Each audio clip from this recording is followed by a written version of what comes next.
各位啡粉、各位觀眾，大家好，歡迎收睇娛樂咖啡室。我係主持大啡哥，今次要同大家拆解嘅係西沙住宅項目第2 B 期 SIER，SE 切切實實嘅成交數字同定價策略。一晚之內加推196伙，話原價加推都照樣熱賣。點解會咁生猛呢？會唔會同佢短樓花、景觀同埋整個綜合規劃有關？講到呢度，記得訂閱娛樂咖啡室。之後每次有新盤，關鍵數字同分析，我哋都會用最簡潔嘅方式話你知。撳下個鐘仔就唔會 miss 咗最新更新。最後我仲會送上租金回報預測同市場脈搏，同大家一齊諗下點樣部署。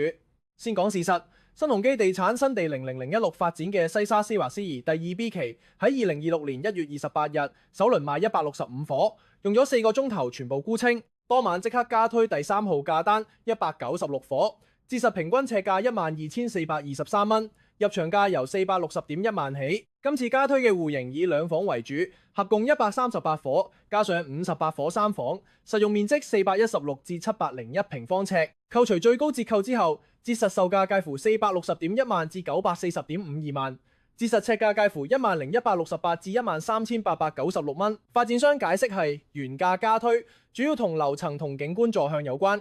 入場單位係第2座 G2 樓 J 單位，實用面積433平方尺，2房間隔，折實售價460.1萬，尺價最低嘅係第2座1樓 H 單位，458平方尺，同樣2房，折實尺價10168蚊。老實講，呢啲數字好清楚，價錢同面積嘅配對都相當克制。再拉闊少少睇，第2 B 期之前加推過第2號價單90伙，折實平均尺價11888蚊。同處層數加幅介乎0.28到1.21%，呢個定價節奏睇得出新地係一步一步測試市場承接力，再穩步加推。講下成個項目嘅背景，等大家有畫面。西沙 CRC 喺新界14鄉海影路8號，係西沙綜合發展項目其中一部分。成個綜合規劃佔地逾670萬平方尺，包含住宅、商業同休憩設施。其中由沙夏 Headed Architects 設計嘅西沙高帕就係其中一個話題焦點。成個綜合項目嘅總樓面面積逾130萬平方尺。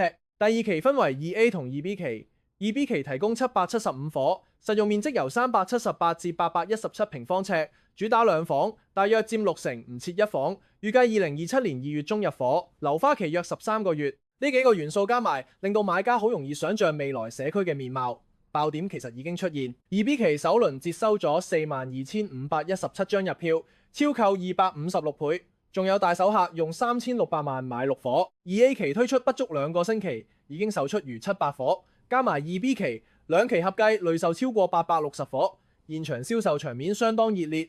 4個鐘頭沽清係一個幾有力嘅市場信號。有人形容香港樓市迎來小陽春，從新盤角度嚟講，呢個形容唔誇張。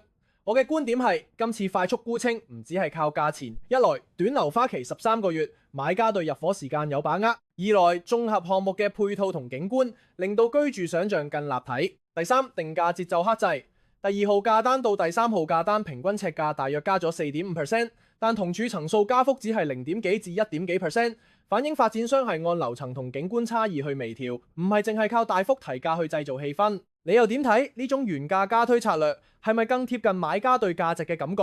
轉一轉鏡頭講投資角度，中原預測呢個盤租金大約45蚊一尺，粗略計收益率4.5%。近期有唔少聲音指出，投資者佔比升至50%，呢點同1月新盤整體暢旺係一致嘅。1月新盤預計可以賣到大約2400伙，創2013年後新高。有觀眾可能會問，二手市場又點樣？市場消息提到西貢奧同有蝕售個案，同埋去年全港住宅銀主盤227宗，連跌2季，較高位跌24%，創7季新低。整體睇，一手新盤旺，二手盤壓力緩和中。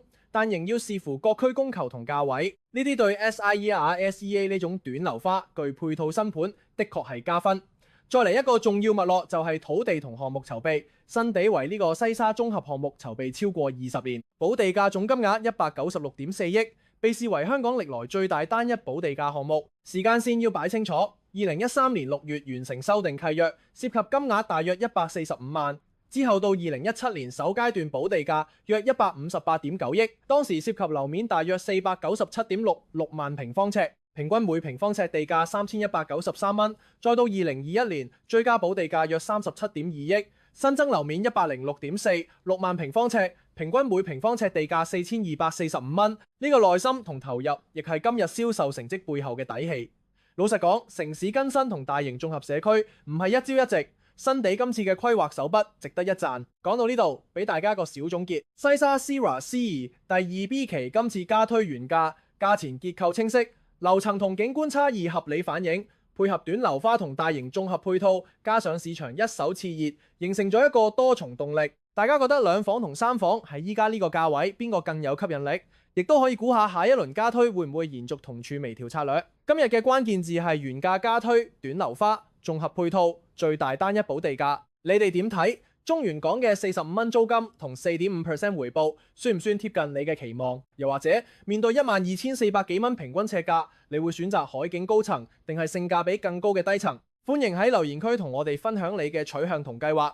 如果大家最近要去旅行要訂機票酒店，可以係影片描述欄撳我專屬優惠連結，慳翻啲就可以用嚟請自己飲多杯好啡。中意今日呢一條片，記得俾個讚，分享俾身邊關心樓市嘅朋友，仲要記得訂閱娛樂咖啡室，撳下個鐘仔。